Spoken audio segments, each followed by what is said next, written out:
فرمان محمد صلی اللہ علیہ وآلہ وسلم، لمبی زندگی کا راز یہ ایک تسبیح ہے۔ یہ تسبیح پڑھنے والا 100 سال تک بیمار نہیں ہوگا۔ اگر کوئی بیماری ہو تو یہ تسبیح پڑھ لو، صحت یاب ہو جاؤ گے۔ محترم ناظرین، اگر آپ یہ ایک تسبیح سچے دل سے پڑھ لیں تو انشاءاللہ زندگی بھر کوئی بیماری قریب بھی نہیں آئے گی، چاہے وہ کوئی خطرناک مرض ہو، چاہے لا علاج ہو، چاہے وہ کینسر ہو یا شوگر ہو یا پھر بلڈ پریشر ہو یا کوئی بھی بیماری کیوں نہ ہو۔ رسول پاک صلی اللہ علیہ وآلہ وسلم کی بتائی ہوئی اس تسبیح میں اتنی برکت ہے کہ اللہ تعالیٰ کی رحمت سے جسم سے ہر بیماری کو نکال کر انسان کو مکمل تندرست کر دیا جاتا ہے، اور پھر موت تک کوئی بیماری قریب بھی نہیں آتی۔ یہ تسبیح پڑھنے والا 100 سال تک بیمار نہیں ہوگا۔ اگر کوئی بیمار ہو تو یہ تسبیح پڑھ لو، صحت یاب ہو جاؤ گے انشاءاللہ۔ محترم عزیزو، کسی بھی نماز کے بعد صرف ایک تسبیح پڑھ لینا اور اللہ تعالیٰ کی بارگاہ میں یقین کے ساتھ دعا مانگنا، انشاءاللہ آپ کی زندگی میں کوئی بھی سخت سے سخت بیماری ہو وہ بھی ختم ہو جائے گی۔ اس تسبیح کی تاثیر اس قدر زبردست ہے کہ انسان حیران رہ جاتا ہے کہ اتنے چھوٹے الفاظ میں اتنی بڑی تاثیر کیسے ممکن ہے۔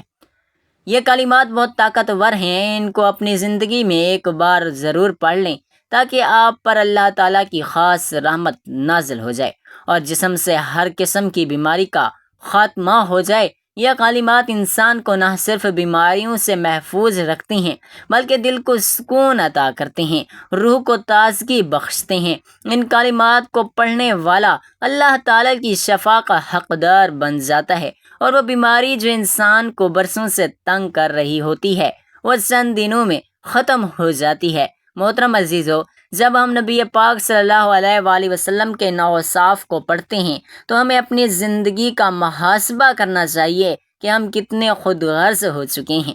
ہم ذرا سی بات پر لڑ پڑتے ہیں، ذرا سا مال آنے پر فخر میں آ جاتے ہیں، اور جب نعمتیں کم ہو جائیں تو شکوے شروع ہو جاتے ہیں۔ لیکن نبی پاک صلی اللہ علیہ وآلہ وسلم نے تو ساری زندگی ایک معمولی سے بستر پر گزار دی۔ ایک روایت میں آتا ہے کہ حضرت عمر رضی اللہ تعالیٰ عنہ جب نبی پاک صلی اللہ علیہ وآلہ وسلم کے حجرے مبارک میں داخل ہوئے تو آپ صلی اللہ علیہ وآلہ وسلم ایک کھجور کی چٹائی پر آرام فرما رہے تھے۔ چٹائی کے نشان جسم مبارک پر نمایاں تھے۔ حضرت عمر کی آنکھیں نم ہو گئیں۔ عرض کیا، یا رسول اللہ، کیسر و کسرا ریشمی بستر پر ہیں اور آپ صلی اللہ علیہ وآلہ وسلم اس چٹائی پر آرام فرما رہے ہیں۔ آپ صلی اللہ علیہ وآلہ وسلم نے مسکرا کر فرمایا، عمر، کیا تم یہ نہیں چاہتے کہ ان کے لیے دنیا ہو اور تمہارے لیے آخرت؟ یہی وہ سبق ہے جسے ہمیں اپنی زندگی کا حصہ بنانا۔ ہم دنیا کے مال پر نہ اترائیں، نہ کسی کو حقیر جانیں، نہ کسی سے بے رخی کریں، بلکہ عاجزی اور اختیاری کریں، شکر کریں، قناعت کریں اور محبت بانٹیں۔ محترم عزیزو، اگر نبی پاک صلی اللہ علیہ وآلہ وسلم بھوکے رہ کر بھی مسکراتے تھے تو ہمیں بھی اپنی چھوٹی چھوٹی محرومیوں پر شکایت نہیں کرنی چاہیے۔ اگر نبی پاک صلی اللہ علیہ وسلم نے کبھی کسی سے بدلہ نہیں لیا تو ہمیں بھی معاف کرنا چاہیے۔ اگر نبی پاک صلی اللہ علیہ وآلہ وسلم نے سب سے زیادہ دوسروں کی فکر کی تو ہمیں بھی دوسروں کے لیے جینا سیکھنا چاہیے۔ یہی سیرت طیبہ ہے، یہی اصل مقام ہے، یہی اصل عشق ہے کہ ہم نبی پاک صلی اللہ علیہ وآلہ وسلم کی زندگی کو پڑھیں، سمجھیں اور اپنائیں۔ ارشاد فرمایا، میرا دنیا سے کیا تعلق؟ دنیا میں میری مثال تو اس مسافر جیسی ہے جو تھوڑی دیر کے لیے کسی درخت کے سائے تلے ٹھہرتا ہے، پھر اسے چھوڑ کر اپنا راستہ لیتا ہے۔ اگر ہم رسول اللہ صلی اللہ علیہ وآلہ وسلم کی حیات طیبہ پر نظر ڈالیں تو معلوم ہوتا ہے کہ آپ کی زندگی ہر پہلو سے سادگی کی تصویر تھی۔ آپ نے نہ صرف اپنی زندگی سادگی سے گزاری بلکہ اپنے صحابہ کی تربیت بھی اسی انداز میں کی کہ دنیا کی بے وقتی کو خوب واضح کیا۔ آئیے دیکھتے ہیں کہ اللہ کے رسول نے صحابہ اکرام کی تربیت کیسے فرمائی۔ حضرت جابر رضی اللہ تعالیٰ عنہ فرماتے ہیں کہ حضور نبی کریم صلی اللہ علیہ وآلہ وسلم مدینے سے آتے ہوئے بازار سے گزرے۔ آپ کے ارد گرد بہت سے صحابہ اکرام تھے۔ آپ ان کے ہمراہ تشریف لے جا رہے تھے کہ راستے میں ایک بکری کا مرا ہوا بچہ پڑا تھا۔ اس کے کان چھوٹے تھے آپ نے اس کا کان پکڑ کر فرمایا، ساتھیو تم میں سے کون ہے جو اسے 1 درہم میں لینے پر راضی ہو؟ صحابہ نے عرض کیا، یا رسول اللہ 1 درہم تو بہت بڑی بات ہے، ہم تو 1 پیسے میں بھی نہ لیں، اور اسے لے کر کریں گے کیا؟ اب طے ہوا کہ اچھا کیا تم اسے مفت لینے کے لیے راضی ہو؟ صحابہ نے عرض کیا، یا رسول اللہ اگر یہ زندہ ہوتا تب بھی یہ عیبدار شمار ہوتا، کیونکہ اس کے کان بہت چھوٹے ہیں، اور اب تو یہ مرا ہوا ہے۔ محترم عزیزو، دیکھیے اللہ کے رسول صلی اللہ علیہ وآلہ وسلم دنیا کی بے ثباتی اور کم حیثیت کو کس انداز میں بیان فرما رہے ہیں۔ آپ نے ارشاد فرمایا، اللہ کی قسم اللہ تعالیٰ کے نزدیک دنیا اس مردار سے بھی کم حیثیت رکھتی ہے۔ پھر ایک اور موقع پر دنیا کی حقیقت ان الفاظ میں بیان فرمائی، اگر دنیا اللہ کے نزدیک مچھر کے پر کے برابر بھی حیثیت رکھتی ہوتی تو وہ کسی کافر کو اس میں پانی کا 1 گھونٹ بھی نہ دیتا۔ محترم ناظرین، اللہ تعالیٰ کی نعمتیں بے شمار اور لا تعداد ہیں، جنہیں کوئی گن نہیں سکتا اور نہ کوئی ان کا احاطہ کر سکتا ہے۔ پیدائش موت تک انسان اللہ کی دی ہوئی نعمتوں کو استعمال کرتا ہے اور اللہ کی نعمتوں میں بچپن اور جوانی بڑھاپا گزارتا ہے۔ سب سے پہلی نعمت انسان کی صورت میں ملتی ہے، جو کہ اشرف المخلوقات ہے۔ پھر اعضاء کی سلامتی، قوت گویائی، قوت شنوائی، غرض تمام اعضاء اللہ کی طرف سے عطا شدہ نعمت کی صورت میں ہمیں ملتے ہیں۔ پھر انسان کو ہمیں محدود زندگی میں لاتعداد اور بے شمار اللہ کی نعمتوں سے واسطہ پڑتا ہے، جسے ایک انسان اگر عمر شمار کرنا چاہے تو شمار نہیں کر سکتا۔ چنانچہ قرآن کریم نے ارشاد باری تعالیٰ ہے، اور اگر تم اللہ کی نعمتوں کو شمار کرنا چاہو تو انہیں پورا شمار نہ کر سکو گے، بے شک اللہ بڑا بخشنے والا نہایت مہربان ہے۔ اللہ تعالیٰ کی انہی عطا کردہ نعمتوں میں سے ایک نعمت صحت کی نعمت ہے کہ صحت کی حالت میں انسان تمام دینی اور دنیاوی کام سر انجام دے سکتا ہے۔ صحت کی نعمت کی وجہ سے سکون کی زندگی گزارتا ہے، اطمینان قلب کے ساتھ رہتا ہے، مگر ہمارے معاشرے میں خاص طور پر صحت کی نعمت کی قدر نہیں کی جاتی۔ مسلمان پر ضروری ہے کہ وہ صحت کی نعمت پر اللہ کا شکر ادا کرے اور صحت کی حالت میں اعمال صالحہ پورے جذبے کے ساتھ انجام دے اور ناقدری سے اپنے آپ کو بچائے۔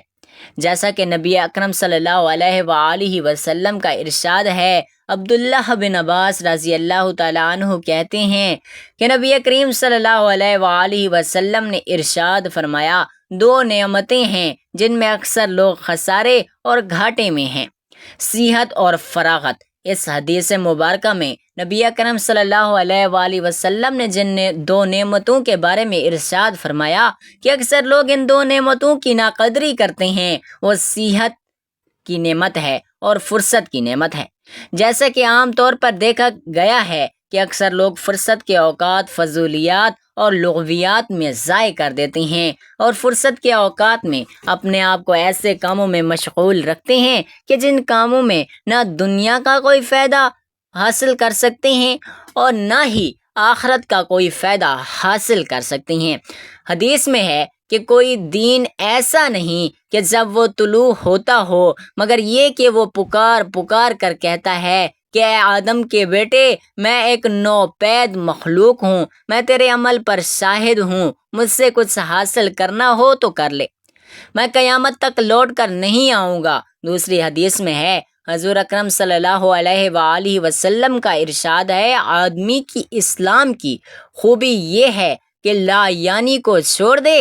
دوسری چیز جس کے بارے میں نبی کریم صلی اللہ علیہ وآلہ وسلم نے ارشاد فرمایا ہے کہ اس کی اکثر لوگ ناقدری کرتے ہیں، وہ صحت کی نعمت ہے، جس کی ناقدری اس طرح ہوتی ہے کہ صحت کے زمانے میں اگر آدمی کوشش کرے تو وہ اللہ تبارک و تعالیٰ کی خوب عبادت کر سکتا ہے، ذکر و اذکار کر سکتا ہے، تسبیحات کر سکتا ہے اور قرآن کریم کی تلاوت کر سکتا ہے، اور اعمال صالحہ میں اور نیک کاموں میں اور عبادات میں خوب مجاہدہ کر سکتا ہے، مگر اکثر ایسا ہوتا ہے کہ انسان صحت کی حالت میں نیک اعمال کو فراموش کر دیتا ہے اور لاپرواہی کے ساتھ صحت کی نعمت کی ناقدری کر دیتا ہے۔ حالانکہ صحت کی نعمت کا ایک بڑا فائدہ یہ بھی ہے کہ اگر آدمی صحت کے اندر کسی عبادت کا عادی ہو اور بیماری کے ایام میں وہ عبادت نہ ہو سکتی ہو تو اللہ تبارک و تعالی بیماری کی حالت میں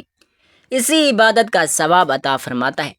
حضرت انس رضی اللہ تعالیٰ عنہ فرماتے ہیں کہ رسول اللہ صلی اللہ علیہ وآلہ وسلم نے فرمایا، جب مومن بندہ کسی بیماری میں مبتلا ہوتا ہے تو اللہ تعالیٰ فرشتے سے فرماتا ہے کہ اس نیک اعمال کو اس کے نامہ اعمال میں لکھ دیا کرو جنہیں وہ صحت کے زمانے میں کیا کرتا تھا۔ پھر اللہ تعالیٰ اسے شفا اور صحت عطا فرما دے تو اسے گناہوں سے پاک و صاف فرما دیتا ہے۔ اگر اسے اپنے پاس بلا لے تو اسے معاف فرما دیتا ہے اور اس پر رحم فرماتا ہے۔ حضرت عبداللہ بن عمر رضی اللہ تعالیٰ عنہ فرماتے ہیں کہ رسول اللہ صلی اللہ علیہ وآلہ وسلم نے فرمایا، جب کوئی بندہ کوئی عبادت کرتا رہے پھر بیمار ہو جائے تو اللہ تعالیٰ فرشتوں سے فرماتا ہے کہ اس بندے کے لیے اس عمل کا ثواب بھی لکھو جو عمل وہ صحت کی حالت میں کیا کرتا تھا، یہاں تک کہ میں اسے صحت دے دوں یا اپنے پاس بلا لوں۔ حضرت شفیق رحمۃ اللہ علیہ فرماتے ہیں کہ حضرت عبداللہ بن مسعود رضی اللہ تعالی عنہ بیمار تھے، ہم لوگ عیادت کے لیے حاضر ہوئے، حضرت ابن مسعود رضی اللہ تعالی عنہ رونے لگے، ہم نے آپ کو تسلی دی تو آپ نے فرمایا، میں بیماری سے پریشان ہو کر نہیں رو رہا، اس لیے کہ میں نے رسول اللہ صلی اللہ علیہ وآلہ وسلم سے سنا ہے کہ بیماری گناہوں کے لیے کفارے کا ذریعہ ہے، اس لیے بیماری سے پریشان ہونے کی ضرورت نہیں ہے۔ میں اس بات پر رو رہا ہوں، بیماری کمزوری کے زمانے، بڑھاپے کی عمر، جس میں طاقت و قوت مفقود ہونے کی وجہ سے انسان عمل نہیں کر سکتا۔ محنت کے زمانے میں بیماری آتی تو بیمار ہونے سے جو پہلے اعمال کرتا تھا، بیماری کے زمانے میں وہ بھی ان اعمال کا اجر و ثواب لکھا جاتا ہے۔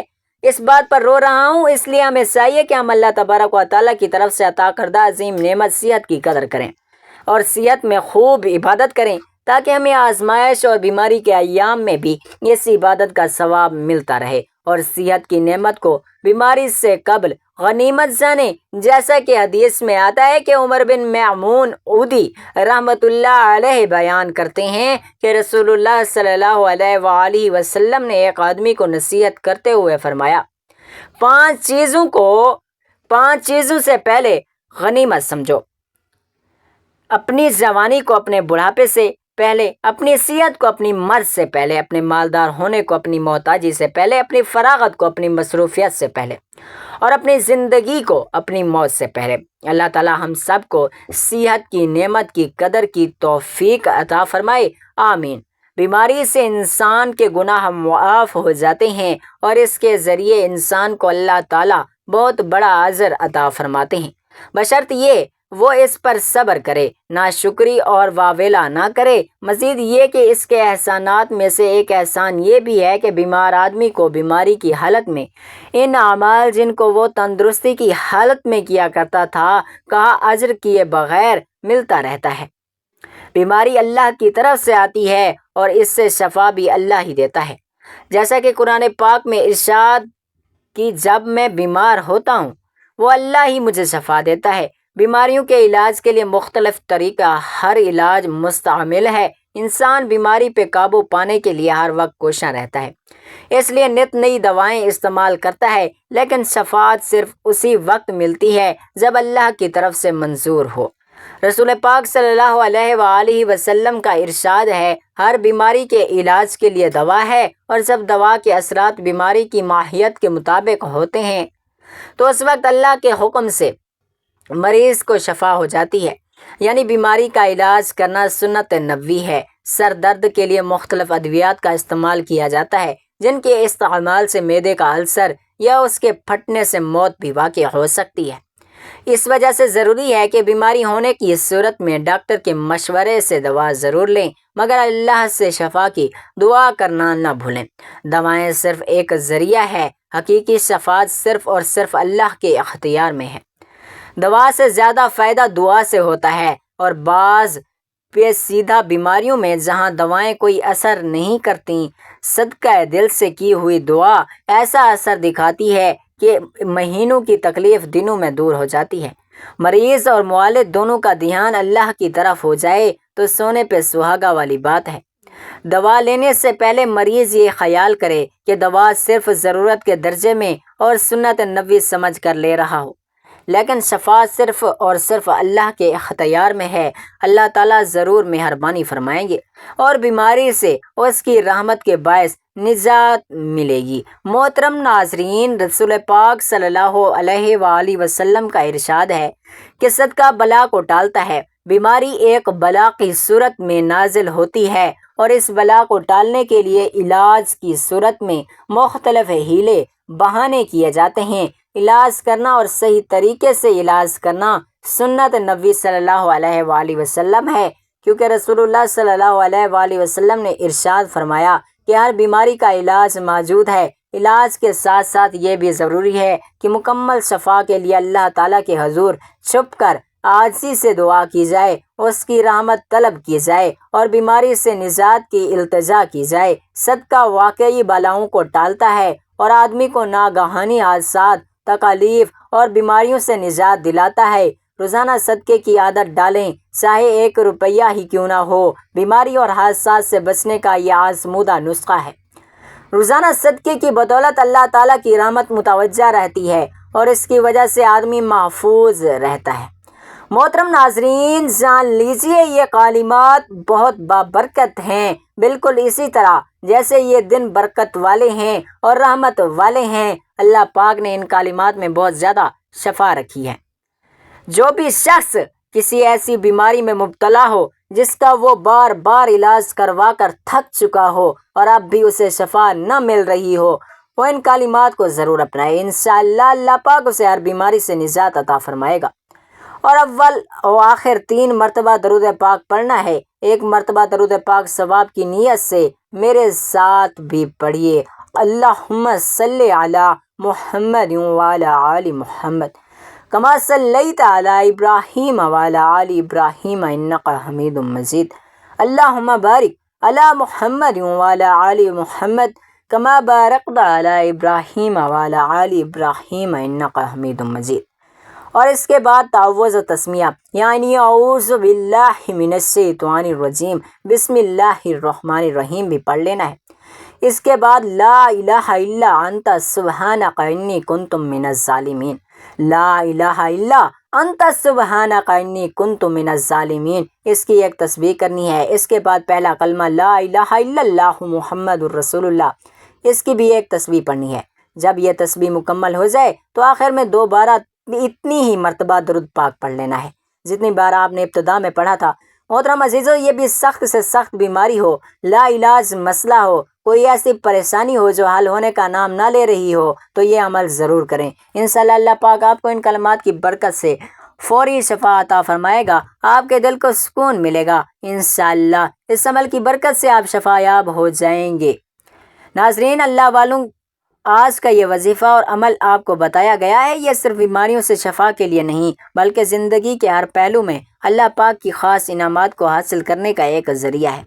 یہ وہ طاقتور کلمات ہیں جن میں اللہ پاک نے جسمانی بیماریوں کے ساتھ ساتھ روحانی بے چینی کے لیے بھی شفا رکھی ہے۔ ان کلمات کو جو شخص دل سے پڑھے گا، اللہ پاک اس کے دل کو سکون عطا فرمائیں گے اور اس کے جسم کو ہر قسم کی بیماری، تکلیف سے محفوظ رکھیں گے۔ یہ عمل نہ صرف عام بخار، درد اور جسم کی کمزوری، بلڈ پریشر، شوگر جیسے امراض میں مفید ہے، بلکہ جن بیماریوں کو ڈاکٹر لا علاج کہہ دیں، جیسا کہ کینسر، دل کی تکلیف، گردوں کی خرابی، سانس کی بیماری یا دمے کی شکایت، ان سب کے لیے بھی یہ عمل عرش الہی سے شفا بن جاتا ہے۔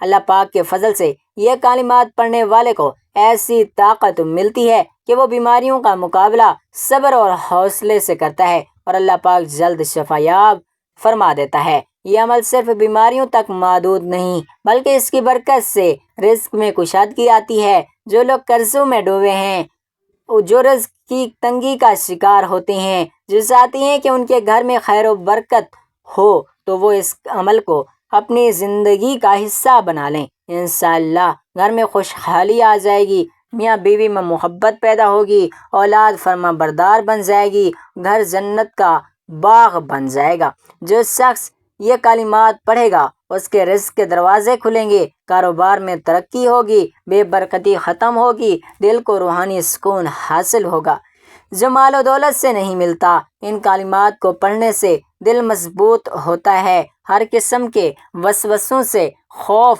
اور فکری بیماریوں سے نجات ملتی ہے۔ اب ہم دعا کرتے ہیں کہ اللہ پاک جو بھی یہ کلمات پڑھے اسے شفا عطا فرما، اس کے رزق میں برکت دے، اس کے دل کو سکون دے، اس کے گھر کو جنت بنا دے، اس کی اولاد کو اس کے لیے صدقہ جاریہ بنا۔ اللہ ہمارے گناہوں کو معاف فرما، ہمیں ان کلمات کی برکت سے دنیا و آخرت میں کامیابی عطا فرما۔